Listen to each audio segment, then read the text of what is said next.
안녕하세요. 자기계발 및 마음건강지킴이 에렌입니다. 개념 스토리 무의식입니다.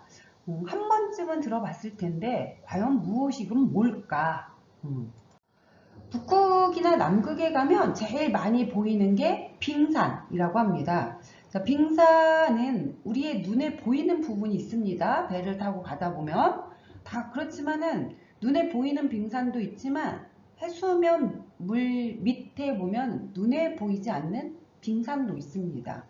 이처럼 눈에 보이는 영역, 눈에 보이지 않는 영역으로 빙산을 나눌 수 있는 것처럼 나의 마음의 구조도 내가 알 수 있는 마음이 있고 내가 알 수 없는 마음이 있습니다.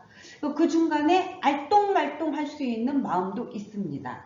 자, 내가 알 수 있는 마음을 의식이라고 표현하고 내가 알 수 없는 마음을 무의식이라고 표현하고 알똥말똥하는 이 경계선상에 있는 이 마음을 우리가 전의식이라고 표현합니다. 이 중에서 내가 알 수 없는 마음, 무의식을 좀 살펴볼 겁니다.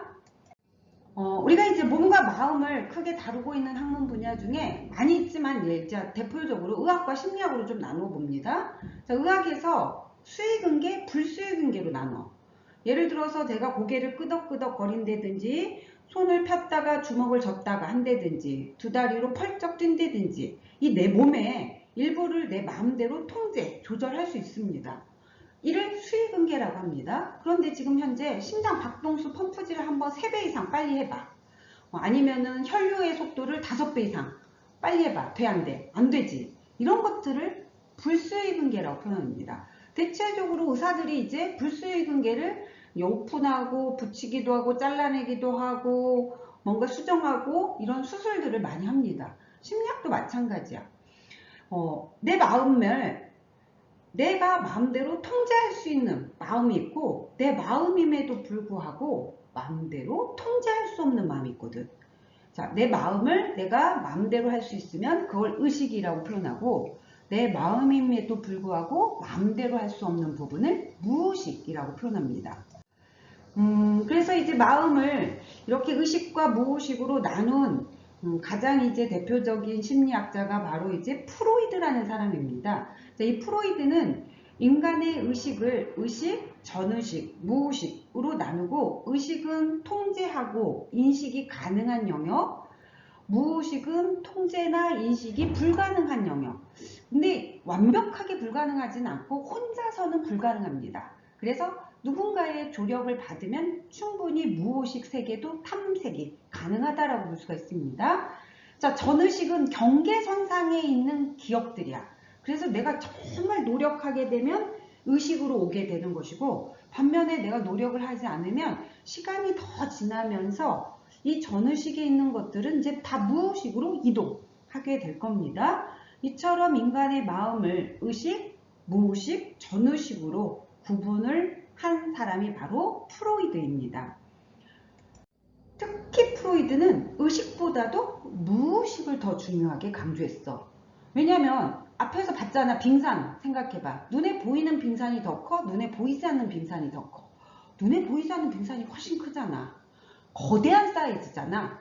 마찬가지로 인간의 마음도 무의식이 훨씬 더 거대한 사이즈를 가지고 있기 때문에 인간은 의식에 의해서 지배받는 존재가 아니라 무의식에 의해서 지배받는 존재다라고 하는 명제를 남기게 되는 거지. 자, 무의식은 대체적으로 어떤 것들이 그 안에 저장이 되어 있을까 하게 되면 대부분 나의 어린 시절의 경험들이 그 안에 다 저장이 되어 있어. 그래서 보통 이제 프로이드는 태어나서 5, 6세 동안에 내가 경험했던 것들이 다 무의식에 저장이 되고 있고 그러면 어린 시절의 경험만 들어가 있느냐? 아니야. 성장하면서도 내가 눈으로 보고 귀로 들었지만 내가 거기 의미를 부여하지 않았던 봤던 것들, 들었던 것들 그런 것들이 다 무의식 속에 들어가 있는 거지. 그래서 무의식의 사이즈가 훨씬 더 방대하다라고 볼 수가 있는 겁니다. 근데 안타깝게도 무의식 속에 있는 것들은 기억할 수 없는 세계들인 거든. 그래서 우리가 왜 살면서 상처받았고 아프고 고통스럽고 창피했던 것들, 미해결되어 있던 것들 기억하고 싶어? 아니잖아. 기억하기 싫잖아. 그래서 그 기억하기 싫은 것들은 다 어디로 끌고 가? 무의식으로 끌고 가. 그래서 나의 의식에서는 아예 기억이 없는 거지. 근데 기억이 없다라는 게 내가 그 사건을 경험을 안 했다라는 거야? 아니잖아. 경험은 했지만 기억을 하지 못하는 것들이지. 즉 정확하게 표현하면은 경험은 했는데 인출을 실패하는 것들. 그래서 그렇지만 저장되어 있는 것들. 이런 것들을 무의식이라고 표현합니다. 그래서 무의식은 눈에 보이지는 않지만은 존재하고 있다라고 하는 걸 설명합니다.